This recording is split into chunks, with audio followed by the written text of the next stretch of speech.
gera nko muri 15 n'amaresitora 2. Nuko ubuzima burakomeza. Mu mwaka wa mbere segonderi igihembwe kimwe 2016 n'izigihembwe kimwe imvamo, maze kurivamo nyine njya muri ako kazi, maze kubona kukaranga byanze, ndongera nsubira mu rugo, baza kumfata ngo nsubire kwiga. Njya ku ishuri bankoresha ikizamini, hari nko mu kwezi kwa 11 hafi mu kwa 10 bashyira mu kuruhuka, bankoresha ikizamini bitaro peshaje, ndagikora. Gusenga everyday, gusenga buri munsi. Nusenga uzanesha, nunanigwa gusenga uzaneshwa. Senga. Reka ngusuhuze nshuti ya Gusenga Everyday, nizere kuri amahoro.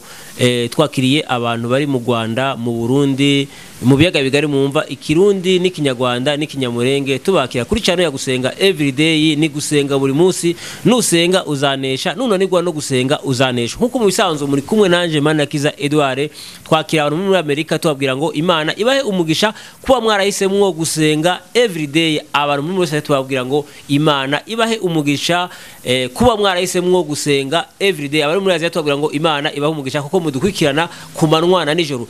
Abantu muri Europe tubabwira ngo Imana ibahe umugisha muri nshuti zakadasohoka. Imana ize ibahera umugisha kuko mudukurikirana kuri channel ya Gusenga Everyday. Tubibutsa yuko muza mudufasha gukora share, gukora partage, mubigeza ku bandi, muzaba mugize neza, mudufashije gukora ivuga butumwa. Imana ibahe umugisha rero. Nkuko bimura kuri kamera ya Gusenga Everyday, turi kumwe n'umutumigwa n'ubwa mbere agaragaye kuri channel ya Gusenga Everyday. Watangira wibwira abantu urinde urumuntu ki? Murakoze bakurikiye Gusenga Everyday, murakoze kumpa ikaze. Amazina yanjye nitwa Nshimiyimana Theogene, ndi umusore ushima Imana, nkorera umurimo mu itorero rya DPR. Urakoze. Se watangira utubwira ubuhamya bwawe, uko wavutse, aho wavukiye, ngene wakiye Yesu n'umwami n'umukiza, n'inzitizi cyangwa ibibazo wagiye uhura nabyo mu buzima bwawe. Utubwire ngene wakiye Yesu n'umwami n'umukiza, n'ingene mwahuye, n'ingene wamwumvise, nimba yanawukoresheje. Uranabitubwira muri ubu buhamya tukwakiriye kuri channel ya Gusenga Everyday. Nkuko channel yacu yitwa Gusenga Everyday, gusenga buri munsi. Watangira usenga Imana.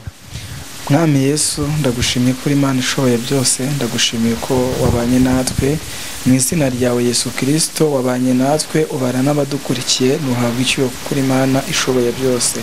Uwiteka Imana nyiringabo rero, tuguhamagaye nk'Imana ishoboye byose muri iki kiganiro, kugira ngo Data wa twese uzube hagati muri twebwe n'abacyumva hagati muri bo, kugira ngo Data wa twese mwiza ibyo tuvuga n'ababyumva twese bitugirira umumaro mu gihe nk'iki ngiki. Ngo bana natwe rero, kandi twizeye kuri bukomeze kwara natwe none n'iteka ryose. Amen.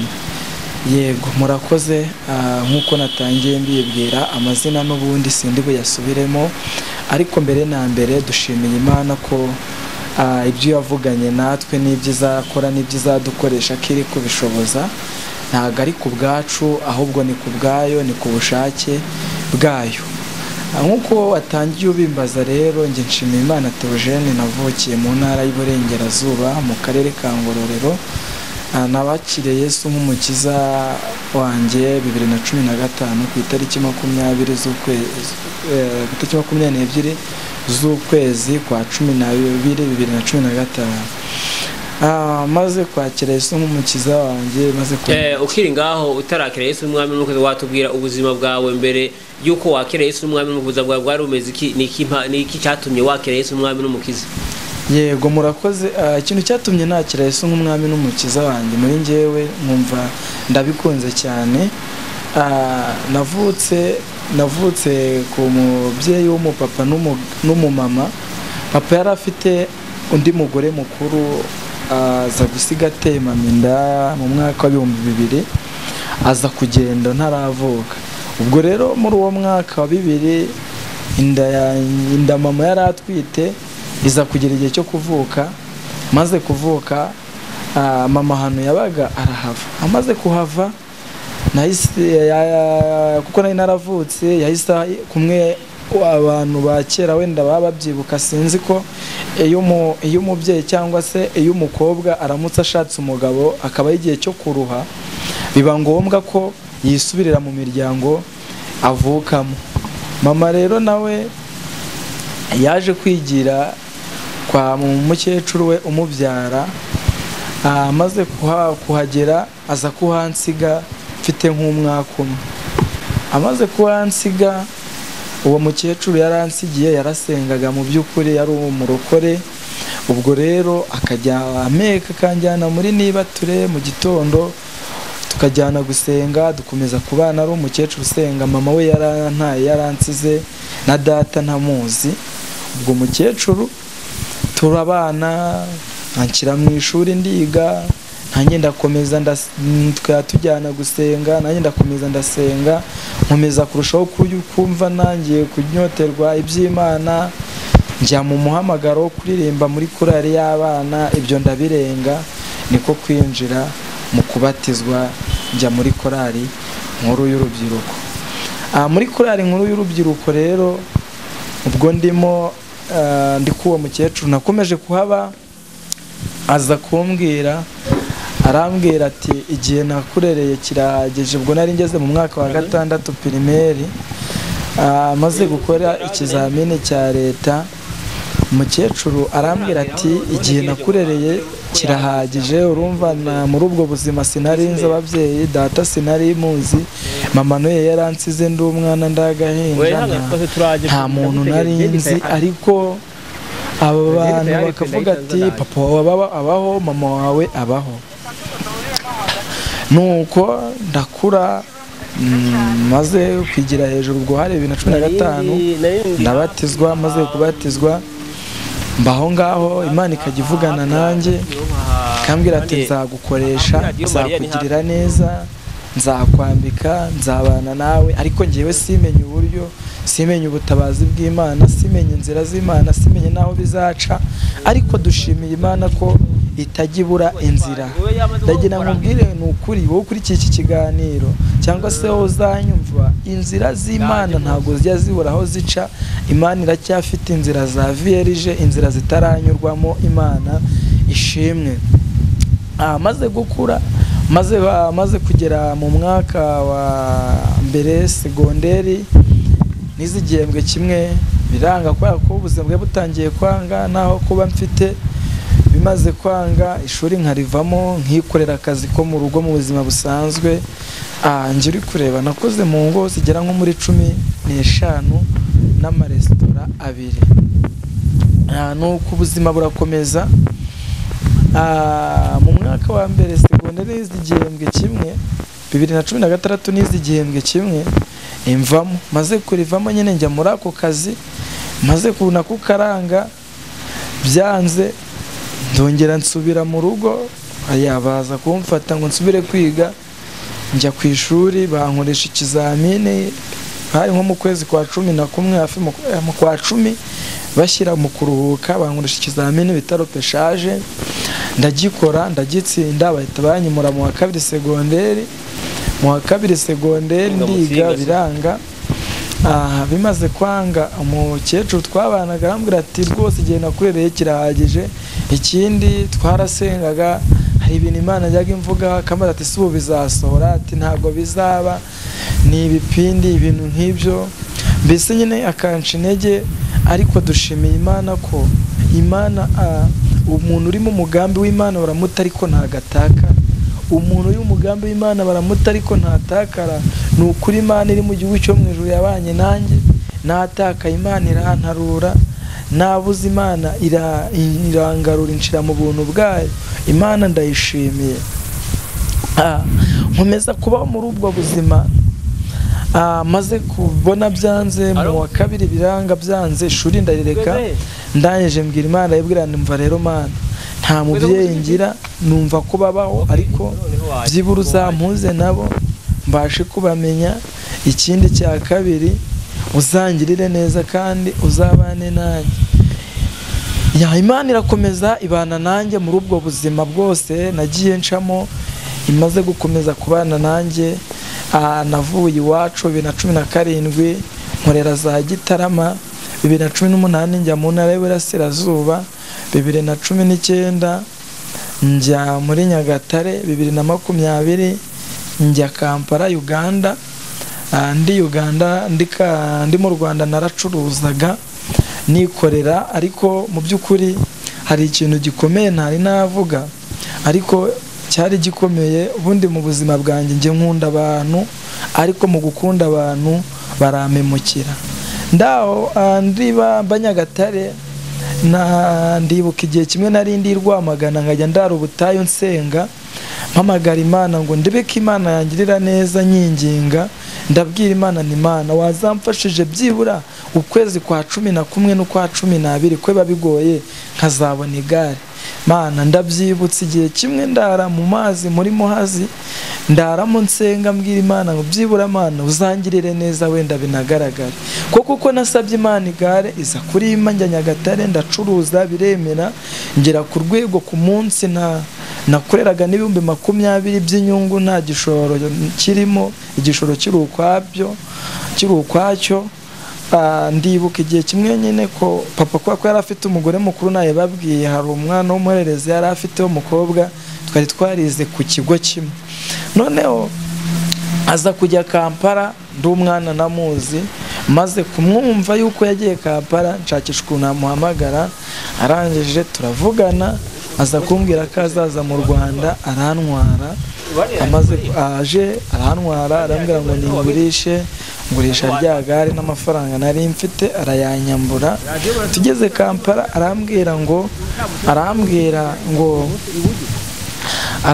ngo ineza wangire ntuzongere kuyingirira nkamubwira ati se wambara ukanshakira akazi reka nkubwire naragezeyo njya mu buzima bubi ariko ndibuka igihe kimwe ndasenga Imana irambwira ngo genda ariko ntuzabayo nari ndimo nsengera urugendo Imana irambwira ngo genda ntabwo uzabayo nibwira yuko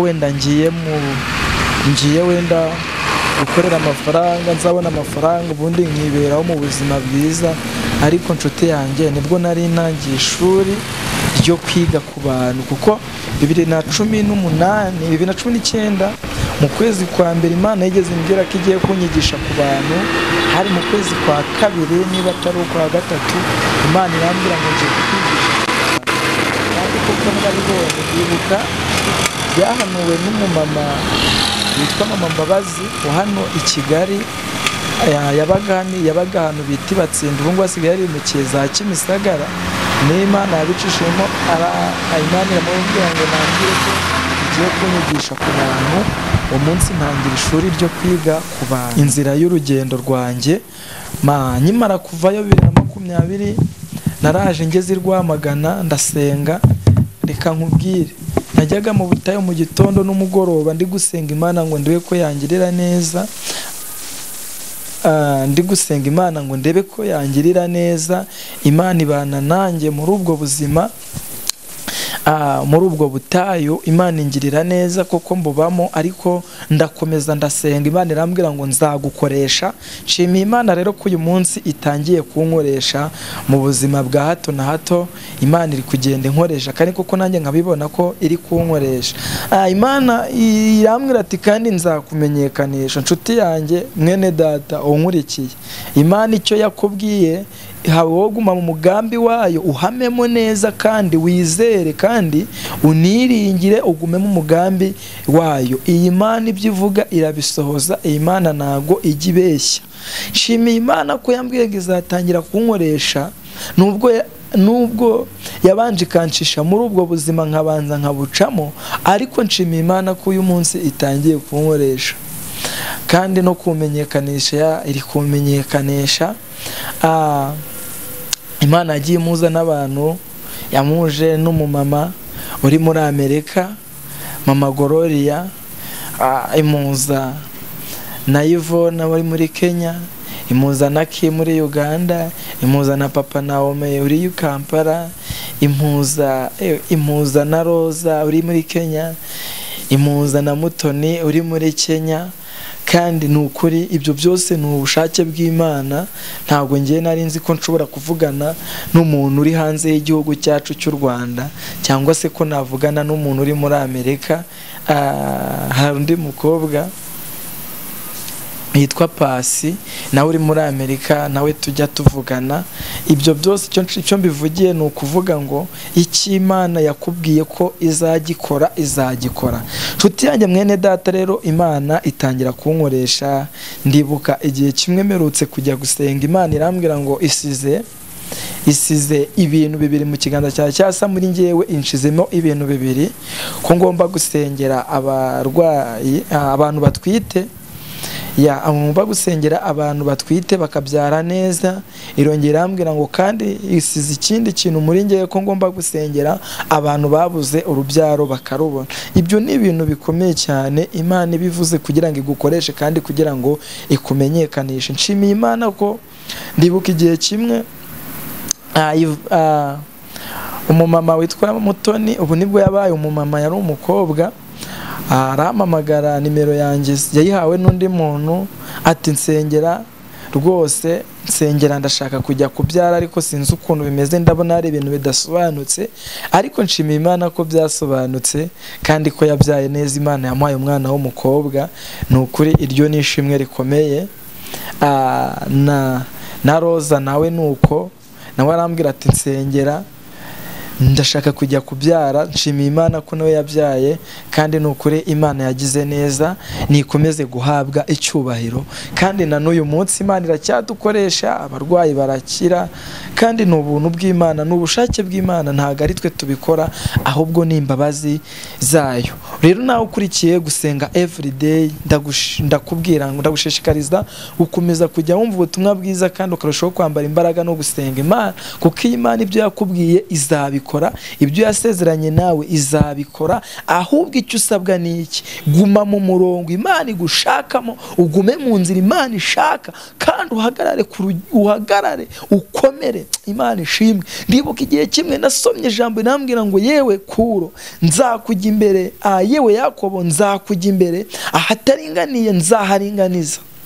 Ni Kuro yabwiye ngo nzamenagura inzugi z'ibyuma n'ibihindizo mbicemo kabiri. Ndagira ngo utangarize uri kunyumva, cyangwa se utangiye kunyumva ubutumwa, cyangwa se ubuhamya, ndagira ngo ubwire ngo Imana ije kunyuza kugira neza kwa imbere yawe.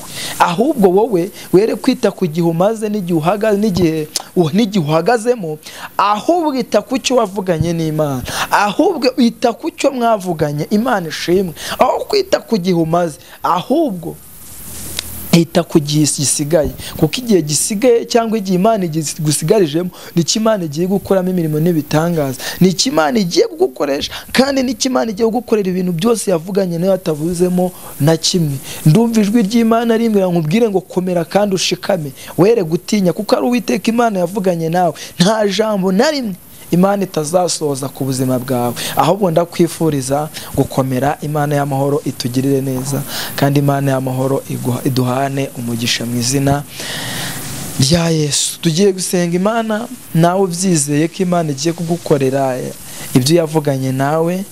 Tugiye gusenga Imana wowe wizeye ko Imana igiye gukorera ubukwe. Tugiye gusenga Imana wowe wizeye ko Imana igiye kukubakira. Tugiye gusenga Imana wowe wizeye ko Imana igiye gukiza iyo myuka mibi, ayo mahembe bahora baguteza. Tugiye gusenga Imana ko wizeye ko Imana igiye kukugirira neza, kandi Imana igiye kukwambika imbaraga. Tugiye gusenga Imana wowe wari wihebye. Tugiye gusenga Imana wizere yuko Imana ikongereye ibyiringiro. Nasomye ijambo ry'Imana ambwira ngo hari kwira kwararira umuntu, ariko bwacya mu gitondo impundu zavuga. Ndagira ngo ubwire ngo wizere ko impundu zigiye kuvuga ku bwawe mu izina rya Yesu. Ukeneye kuba wavugana nanjye, nimero yanjye iba kuri WhatsApp, wanamamagara tukavugana, ni 078 70 430 7 078 70 430 7 6 Imana iduhane umugisha. Mwami Yesu, Imana data wa twese, Imana yo kwizerwa no kwiringirwa, Imana y'agakiza kacu, Imana rubasha, nongeye kugushima kubw'ineza n'ukuro rwawe, ngushimiye kubw'uyu mwanya, ngushimiye kubw'ikiganiro nyagora ku ngoma wemeye ko ntanga, ngatanga ubutumwa, ngatanga ubuhamya, nubihere gucyuka kuko Imana ishoboye byose.